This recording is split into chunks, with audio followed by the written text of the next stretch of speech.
Well, I saw it for the first time when I was a child and actually never forgotten it. The images stayed with me over the years. They were like moments from a dream. When I saw it, I was a very young man, and it just wasn't like other epics. It had a different kind of sweep and majesty, a different kind of grandeur.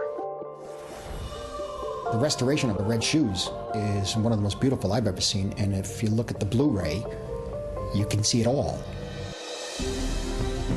So many films need to be restored and returned to life, and that's why the Film Foundation is so important.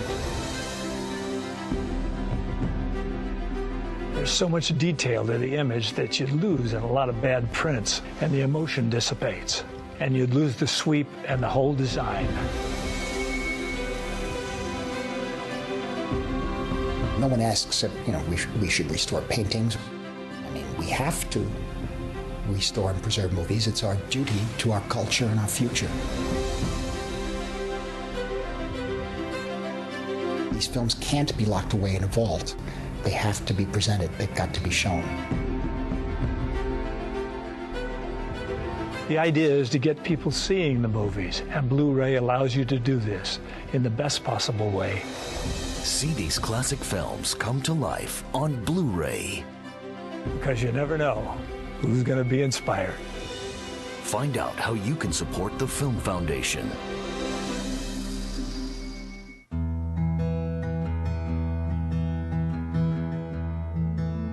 I was very fortunate to have a mother who said to me when I was very young, and continued to say to me throughout my life, that if you're lucky enough to have a dream of yours come true, then make sure you have another dream. And I can tell you that the Kevin Spacey Foundation is a large part of that next and other dream for me. We're going to do, I think, some incredible work in about 9 cities around the world with our tour of Richard III. It's important to me that we don't just bring the play, but we bring a kind of a sense of excitement about the living theater, and the kind of workshops and experiences with professional practitioners that I had when I was a young kid. I'll never forget when I was 13 years old and I met the great Jack Lemmon at a workshop that I attended, and have him walk up to me after I did a scene from a play and put his hand on my shoulder and say, "That was a terrific.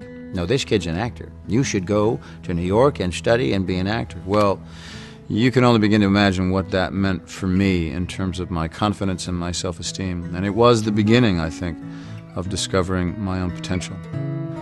I got very lucky because 12 years later, after I'd gone to New York and I had gone to acting school, I auditioned for and won the role of Jack Lemmon's son in a Broadway production of Long Day's Journey into Night. And it would be an understatement to tell you that Jack became the most important mentor in my life. And Jack had a philosophy that I've now adopted as my own, and is the philosophy of the Kevin Spacey Foundation, which is that if you have done well enough in the business that you wanted to do well, and if you have been successful, then it is your obligation to spend a good portion of your time sending the elevator back down. I always thought that was a pretty remarkable way of saying it, a very succinct way of saying it. And so we're going to be doing workshops and seminars and opportunities for young emerging talents in all of these various countries we're going to have those same kinds of opportunities. And not just with kids who want to go into the arts, but with kids from all walks of life.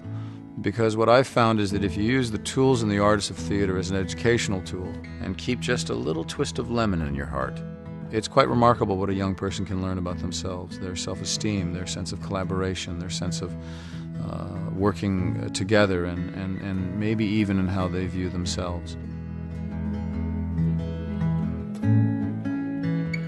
So I hope that you can give and give generously to the work of the Kevin Spacey Foundation. It is going to be the most important work that I will do over the next 10 or 20 years, and your support is greatly, greatly needed and appreciated. Thank you.